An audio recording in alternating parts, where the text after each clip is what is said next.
अच्छा क्रिकेट खेलना बोलते हैं और उसको राइवलरी बोलते हैं. 13-0, 10-1, मुझे पता नहीं क्या स्टैट है, but this is not a rivalry anymore. Bharat Pakistan ಪಂದ್ಯದ ಮಜಾ ಬೇರೆ ಇತ್ತು ಬಿಡಿ. ಅದರಲ್ಲಿ ಫಸ್ಟ್ ಏನು ಪವರ್ ಪ್ಲೇನಲ್ಲೇ ಅಭಿಷೇಕ್ ಶರ್ಮಾ, ಶುಭ್ಮನ್ ಗಿಲ್ ಪಾಕಿಸ್ತಾನಕ್ಕೆ ನೀರು ಕುಡಿಸಿದ್ರು. ಪಾಕಿಸ್ತಾನಕ್ಕೆ ಗೆಲ್ಲೋದು ಡೌಟ್ ಅಂತ ಅಲ್ಲೇ ಗೊತ್ತಾಗೋಗಿತ್ತು. ಆಮೇಲೆ ಪಾಕಿಸ್ತಾನಕ್ಕೆ ಸೆಲೆಬ್ರೇಷನ್ನೇ ಉಳಿದಿರಲಿಲ್ಲ. ಏನೋ ಸೂರ್ಯಕುಮಾರ್ ಯಾದವ್ ಒಂದು ವಿಕೆಟ್ ಹೋದಾಗ ಸೆಲೆಬ್ರೇಟ್ ಮಾಡಿದ್ರು, ಸಂಜು ಸ್ಯಾಮ್ಸನ್ ವಿಕೆಟ್ ಹೋದಾಗ ಸೆಲೆಬ್ರೇಟ್ ಮಾಡಿದ್ರು. ಆಮೇಲೆ ಗೆಲ್ಲೋದಷ್ಟೇ ಬಾಕಿ ಇತ್ತು. ಆಲ್ಮೋಸ್ಟ್ ಮುಕ್ಕಾಲು ಪಂದ್ಯವನ್ನ ಇಬ್ರೇ ಮುಗಿಸಾಗಿತ್ತು. ಆದ್ರೆ ಪಂದ್ಯ ಮುಗಿದ ಮೇಲೆ ಇತ್ತು ನೋಡಿ ಪತ್ರಿಕಾಗೋಷ್ಠಿ, ಆ ಮಜಾ ಮಾತ್ರ ಸಖತ್ತಾಗಿತ್ತು. ಫ್ಯಾನ್ಸ್ ಮ್ಯಾಚ್ ಎಷ್ಟು ಎಂಜಾಯ್ ಮಾಡಿದ್ರು. ಮ್ಯಾಚ್ ಆದ್ಮೇಲೆ ಸೂರ್ಯಕುಮಾರ್ ಯಾದವ್ ಆಡಿದ ಮಾತನ್ನ ಶೇರ್ ಮಾಡಿಕೊಂಡು ಸೋಷಿಯಲ್ ಮೀಡಿಯಾದಲ್ಲಿ ಪಾಕಿಸ್ತಾನದ ಯೋಗ್ಯತೆನೇ ಇಷ್ಟು, ಅವರ ಹಣೆ ಬರನೇ ಇಷ್ಟು ಅಂತ ಹೇಳ್ತಿದ್ದಾರೆ. ಇದನ್ನ ಮೊದಲಿಂದ ಕೂಡ ನಾವು ಹೇಳ್ತಾನೆ ಬಂದಿದ್ವಿ. ಅಂದ್ರೆ ಭಾರತ ಪಾಕಿಸ್ತಾನ್ ಪಂದ್ಯ ಅಂದ್ರೆ ಮೊದಲಿನಷ್ಟು ತೀವ್ರತೆ ಇಲ್ಲ, ಮಜಾ ಇಲ್ಲ. ಯಾಕಂದ್ರೆ ಭಾರತ ಪಾಕಿಸ್ತಾನಕ್ಕೆ ಒಂದು ಸರಿಸಾಟಿನೇ ಅಲ್ಲ ಅದು. ಭಾರತ ಪಾಕಿಸ್ತಾನ ಪೈಪೋಟಿ ನಡೆಸುವಂತ ತಂಡಗಳೇ ಅಲ್ಲ. ಇವಾಗ ಭಾರತಕ್ಕೊಂಥರ ಪೈಪೋಟಿ ಅಂದ್ರೆ ಶ್ರೀಲಂಕಾನು, ಬಾಂಗ್ಲಾದೇಶನು, ಅಫ್ಘಾನಿಸ್ತಾನ ಅನ್ನೋ ತರ ಆಗಿದೆ ಏಷ್ಯಾದಲ್ಲಿ. ಪಾಕಿಸ್ತಾನ ಅಷ್ಟು ವೀಕ್ ಟೀಮ್ ಆಗಿದೆ. ಈ ಮಾತನ್ನ ಸೂರ್ಯಕುಮಾರ್ ಯಾದವ್ ಯಾವ ರೀತಿಯಲ್ಲಿ ಪಾಕಿಸ್ತಾನಕ್ಕೆ ಕೌಂಟರ್ ಮಾಡಿದ್ರು ಅಂತ ಹೇಳಿದ್ರೆ, ಪಾಕಿಸ್ತಾನ ಬಿಡಿ, ಅವರು ಮಾತಾಡೋಕೆ ಅವ್ರಿಗೆ ಯಾವುದೇ ಅವಕಾಶನೇ ಇಲ್ಲ. ಯಾಕಂದ್ರೆ ಅವ್ರು ಗೆಲ್ತಾನೆ ಇಲ್ಲ. ಎಲ್ಲೂ ನಾವು ಗೆಲ್ತೀವಿ, ನಾವು ಸವಾಲ್ ಹಾಕ್ತಿವಿ, ನಾವು ಚಾನ್ಸೇ ಇಲ್ಲ. ಆದ್ರೆ ಸೂರ್ಯಕುಮಾರ್ ಯಾದವ್ ಪ್ರೆಸ್ ಮೀಟ್ ಅಲ್ಲಿ ಒಂದು ಮಾತನ್ನ ಹೇಳಿದ್ರು. ಯಾವಾಗ್ಲೂ ಮಾಧ್ಯಮದಲ್ಲಿ ಪ್ರಶ್ನೆ ಬರ್ತಾ ಇರುತ್ತೆ, ಭಾರತ ಪಾಕಿಸ್ತಾನ್ ರೈವಲ್ರಿ, ಭಾರತ ಪಾಕಿಸ್ತಾನ್ ರೈವಲ್ರಿ ಅಂತ. ಅಲ್ಲ, ನಮ್ಮ ನಡುವೆ ಪೈಪೋಟಿ ಇರೋದಕ್ಕೆ ನೀವು ಸ್ಟಾಟ್ಸ್ ಅಲ್ಲಿ ಒಂದು 15 ಮ್ಯಾಚ್ ಆಡಿದ್ರೆ 8 ಇವರು 7 ಅವರು ಗೆದ್ದಿದ್ರೆ ಪೈಪೋಟಿ, ಅಥವಾ 7 ಗೆದ್ಕೊಂಡಿದ್ರೆ ಆಗ ಪೈಪೋಟಿ, ಆಗ ತೀವ್ರ ಪೈಪೋಟಿ, ತೀವ್ರ ಕುತೂಹಲ ಅಂತ ಅನ್ಸುತ್ತೆ. ಅಲ್ಲ, ಇಲ್ಲಿ ಪೈಪೋಟಿನೇ ಇಲ್ಲ. ಎಲ್ಲಿ ನಾವು 10ರಲ್ಲಿ ಅವರು 0, ನಾವು 13 ಗೆದ್ರೆ ಅವರು 1, ನಮಗೂ ಅವ್ರಿಗೂ ಕಂಪ್ಯಾರಿಸನ್ ಇಲ್ಲ. ನೀವು ಈ ಕಂಪ್ಯಾರಿಸನ್ ಈಗ್ಲಾದ್ರೂ ಬಿಡಬೇಕು ಅಂತ ಒಂದೇ ಮಾತು ಹೇಳಿ ಇಡೀ ಪಾಕಿಸ್ತಾನಕ್ಕೆ ಹೆಂಗೆ ಶೇಮ್ ಮಾಡಿದ್ದಾರೆ ಅಂದ್ರೆ, ಆ ಕಡೆ ಅಭಿಷೇಕ್ ಶೇಕ್ ಮಾಡಿದ್ರೆ, ಈ ಕಡೆ ಸೂರ್ಯಕುಮಾರ್ ಯಾದವ್ ಶೇಮ್ ಅನ್ನೋ ರೀತಿ ಮಾಡಿದ್ದಾರೆ.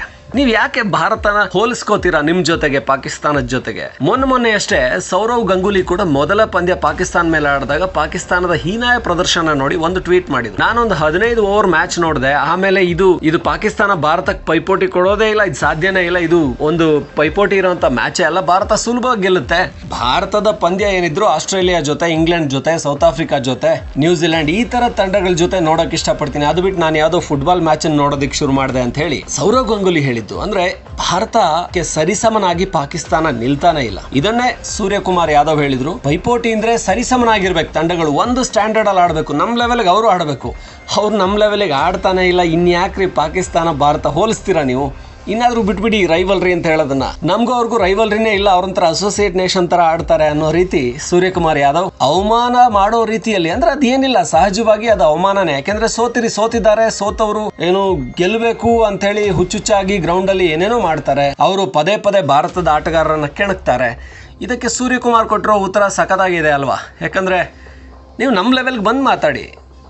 ನೀವು 15 ಪಂದ್ಯ ಆಗಿದ್ರೆ 7 ನೀವು ಗೆದ್ದು 7 ನಾವು ಗೆದ್ದು, ಒಂದು ನೋ ರಿಸಲ್ಟೋ ಇಲ್ಲ ಟೈಯೋ ಆಗಿದ್ರೆ ಓಕೆ ಅಪ್ಪ. ಇದು ಯಾವ ನೀವು ಗೆದ್ದಿರೋದು 1-2, ನಾವು 10-13 ಗೆದ್ದಿದ್ದೀವಿ, ನೀವು ಯಾಕೆ ನಮಗೆ ಕಂಪೇರ್ ಮಾಡ್ಕೋತೀರಾ ಅಂತ ಸೂರ್ಯಕುಮಾರ್ ಯಾದವ್ ಈ ಒಂದು ಫಾರ್ಮ್ಯಾಟ್ T20ಯಲ್ಲಿ ಭಾರತ ಪಾಕಿಸ್ತಾನದ ಪೈಪೋಟಿ ಬಗ್ಗೆ ಹೇಳಿದ್ದಾರೆ. ನೀವು ಏಷ್ಯಾ ಕಪ್ಪನ್ನು ಕಂಪೇರ್ ಮಾಡಿದರೂ ಕೂಡ ಪಾಕಿಸ್ತಾನ 2 ಸಾರಿ ಗೆದ್ದಿದೆ ಏಷ್ಯಾ ಕಪ್ ಅಷ್ಟೇ. ಭಾರತ 8 ಸಾರಿ ಗೆದ್ದಿದೆ ಏಷ್ಯಾ ಕಪ್ಪನ್ನು. ಶ್ರೀಲಂಕಾ ಕಂಪೇರ್ ಮಾಡ್ಬೋದು, ಒಂದು 6 ಸಾರಿ ಗೆದ್ದಿರುವಂಥ ತಂಡ. ಹಾಗಾಗಿ ಮುಂದಿನ ಈಗ ಫೈನಲ್ಗೆ ಬರುವಂಥ ತಂಡಗಳಲ್ಲಿ ಕೂಡ ಭಾರತದ ಜೊತೆ ಯಾರು ಫೈನಲ್ಗೆ ಬರ್ಬೋದು, ಭಾರತ ಬಹುತೇಕ ಫೈನಲ್ ಹೋಗ್ತಾರೆ, ಯಾರು ಬರ್ಬೋದು ಅನ್ನೋ ಕುತೂಹಲ ಕೂಡ ಶುರುವಾಗಿದೆ. ಆದರೆ ಪಾಕಿಸ್ತಾನ ಬರಲ್ಲ, ಯಾಕಂದರೆ ಅದು ಶ್ರೀಲಂಕಾ ಜೊತೆಗೋ ಬಾಂಗ್ಲಾದೇಶ್ ಜೊತೆಗೋ ಸೋಲ್ಬಹುದು ಅಂತ ಹೇಳಲಾಗ್ತಾ ಇದೆ. ಬಂದರೂ ಒಂದು ವೇಳೆ ಫೈನಲಲ್ಲಿ ಭಾರತದ ಜೊತೆಗೆ ಸೋಲೋದಂತೂ ಖಚಿತ. ಯಾಕೆ ನಮ್ಮ ಜೊತೆ ಅವ್ರನ್ನ ಕಂಪೇರ್ ಮಾಡ್ತೀರಾ? ಅದು ಪಾಕಿಸ್ತಾನ ಇದೆ ಅಂದರೆ ನಾವು ಅವ್ರನ್ನ ಸೋಲಿಸದೆ ಬಿಡೋದಿಲ್ಲ ಅನ್ನೋವಷ್ಟು ಭಾರತದ ಆಟಗಾರರಲ್ಲೂ ಕೂಡ ಒಂದು ಆತ್ಮಸ್ಥೈರ್ಯ ಇದೆ, ಹಾಗೇನೆ ಕೆಚ್ಚಿದೆ. ಸೊ ಆಪರೇಷನ್ ಸಿಂಧೂರ ನಂತರ ಭಾರತದ ಆಟಗಾರರಲ್ಲಿ ಪ್ರತಿಯೊಬ್ಬ ಭಾರತೀಯನಲ್ಲಿ ಕೂಡ ಇದೇ ಆಕ್ರೋಶ ಕಾಣಿಸ್ತಾ ಇದೆ. ಅಂದರೆ ಅದು ಕ್ರೀಡಾಂಗಣದಲ್ಲಿ, ಕ್ರೀಡಾ ಮನೋಭಾವದಲ್ಲಿ ಕೂಡ ಅಗ್ರೆಸಿವ್ ಆಗಿದ್ರು ಕೂಡ ಡಿಫೆನ್ಸಿವ್ ಆಗಿನೇ ಅದ್ಭುತವಾಗಿ ಆಟವನ್ನೇ ಆಡಿ ಪಾಕಿಸ್ತಾನವನ್ನು ಸೋಲಿಸ್ತಾ ಇದೆ ಭಾರತ.